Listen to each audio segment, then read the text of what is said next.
Welcome, friends. This is Father Jay from Ascension, and we're coming to you today from my office to discuss with you some of the challenges and opportunities that we have in the next year.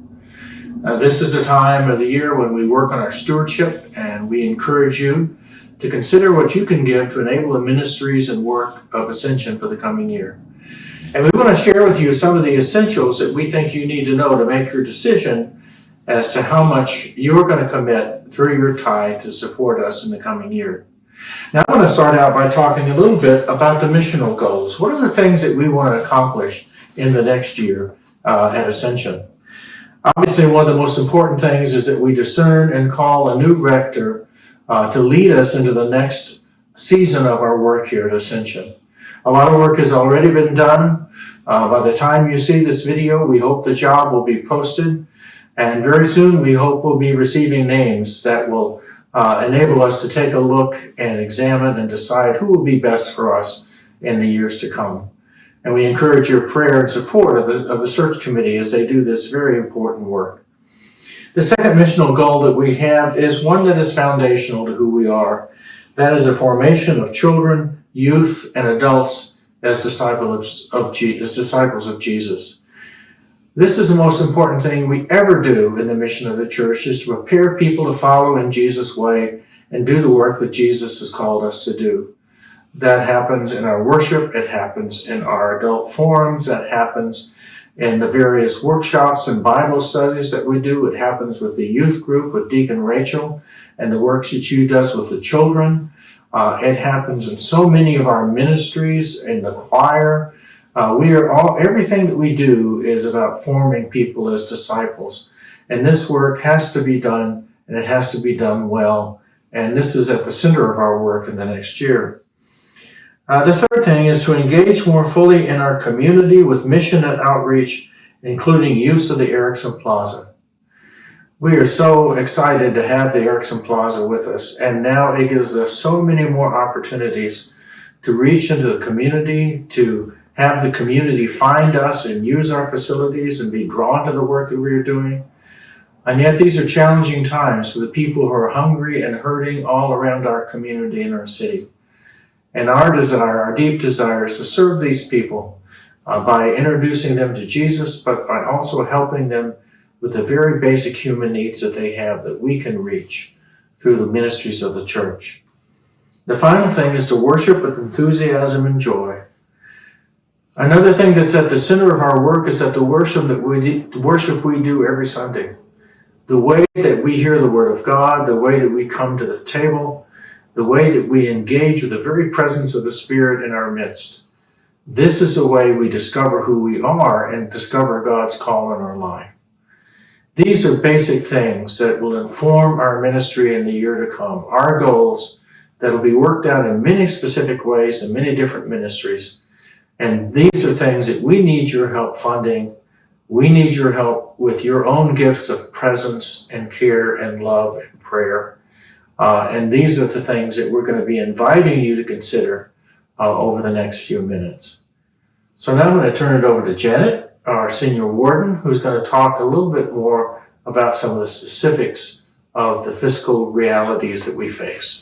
Thank you, Father Jay. Hello, everyone. Thanks for this opportunity to be able to speak to you about our stewardship campaign. Father Jay's done a wonderful job of showing us and describing to us what we have to look forward to in 2026. But I want to take just a step back for a moment and look at how have we done in 2025. About a year ago this time, we had a parish survey in kind of the December time frame, asking everyone what was important and what we needed to focus on in 2025. And you'll see us looking down to a handout, and attached to this video will be a handout. This handout is a document along with some other things that we distributed during the house parties. This basically is a video version of the house parties, much shorter than what we had for when we gathered together in person. But what we said last year is the number one important priority for us was discernment and finding our new rector, and Father Jay has mentioned that. So we're in good shape there, and we are on track. The second thing was stability. we have achieved stability with the staff that we have, and our congregation feels that we're in a very stable position. So we've done really well with great worship. Rachel becoming a deacon, and in addition to her position as a formation director, the staff has been stable, our vestry and lay leaders are stable, and we have several new teams in place, including one helping to prepare a plan for emergency preparedness. The third thing we said was important was parish growth. Maybe we're not quite where we would love to be with parish growth, but we have active efforts through our grow team, through the events that we're doing. We've participated in some local community events, and we'll continue to put efforts in that area. The fourth thing we said was important was a permanent new music director. Thank God for Joel, and he's doing a great job. And our music liturgy and musicality is better than it has been in many, many years. The fifth thing we said was mission and outreach. We have lots of things in place for that, and we'll continue to expand that to meet the needs in our community. And the last thing we said was a priority was Erickson Plaza, and that one is basically built and done. So we've done really, really well in achieving the priorities for 2025. And you can see more detail in the attachment to this handout. Now let's talk about some of our money, all right? So last year, Ascension's operating income and budget was $486,675 was the budget that we had last year. The majority of that, or 63%, comes from pledges from our members. And we also have income of about 10% that comes from the endowment, or the investment that we have that we draw off of every year. The next chunk comes from grants. We receive about $113,000 in grants each year, representing 23% of our budget. The majority of that $113,000 comes from the Margaret Rivers Foundation, which we have been fortunate enough to be recipients of those grants for several decades. We also receive some other income, a smaller percentage at 4%. That's things like interest on our money market account, some other small gifts. So that's basically what our budget is, and we're hoping for 2026 that we are in that same range. We're very proud that we have a balanced budget, meaning our income matches what we spend, and that's our goal for next year as well. But where does the money go? We know where it comes from, but where does the money actually go? The majority, as in years past, is dedicated to basically staff wages and then the taxes that we have to pay for government taxes that we have to pay for our employees. That's 56% of our budget. So by far the vast majority of our spend is just keeping our wonderful staff in place. The next chunk at 32% is non-program expenses. That's basically paying the bills. It's paying the insurance, it's paying the power bills, it's paying our diocesan pledge. So kind of non-negotiable expenses for us to be able to run the church. The next chunk of that is basically our program expenses, and that's only 7% of our total budget. So program expenses are the budgets that support our programs, such as our formation program, both children, youth, and adults, as well as our music program, Altar Guild, outreach and mission, those types of things. So when we look at discretionary spending, that falls into that category of program expenses, but it's only 7% of our budget. And then we have a small 4.7% that's contracts. What we're looking for in 2026 is basically to be able to meet, again, the needs that we have for the church. We want to provide a cost of living increase of about 3% for our staff.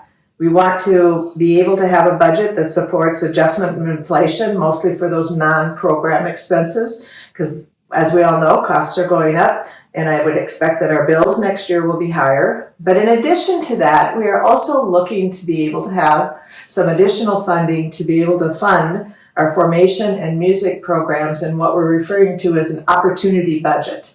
So the base budget is what those programs have had this past year. And also attached to this video will be our profit and loss statement, which basically shows you exactly where all the money goes by month and also year to date compared to the budget. But if we can raise more money through pledging, we will dedicate that money into our two primary programs of music and also formation to be able to fund some additional opportunities that our Rachel and Joel are able to do with their current budget. Those are things like hosting additional events, especially for our youth, participating in other types of diocesan events, potentially scholarships for some of the kids to attend camp, those types of things. So please consider that as you determine what your pledge is going to be, and to see if we can't fund those opportunity budgets as well. And then lastly, I want to just make a comment about our building reserve fund. We're in a very healthy position with our building reserve fund. And if you look at the handout, you'll be able to see that we still have over $500,000 in that building reserve fund.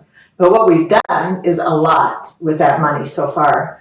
If you recall, that original capital campaign was targeted at raising $535,000. And there's a long list, including the sanctuary remodel, the new carpet and paint, the new man-wearing driveway, new HVAC control systems and technology that we've already accomplished, and we still have over $500,000 in that fund. So we're very well positioned for the future to be able to maintain our facilities.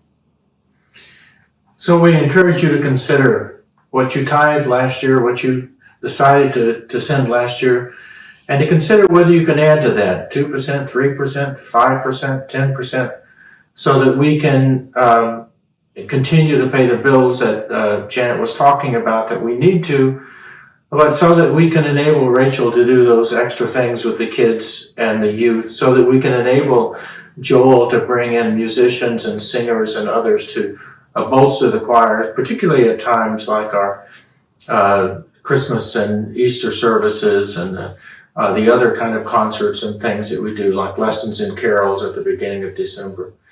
But overall, we want to say thank you for all that you've done and all that you've given, all the time you've spent, all the times that you've prayed for us, and certainly the generosity that you've shown in giving to Ascension.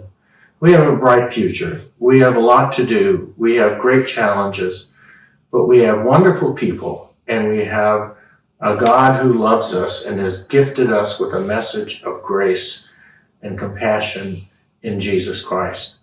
And we hope that you will join us in making that message known through Ascension in the year to come. Thank you very much. Thank you for your time.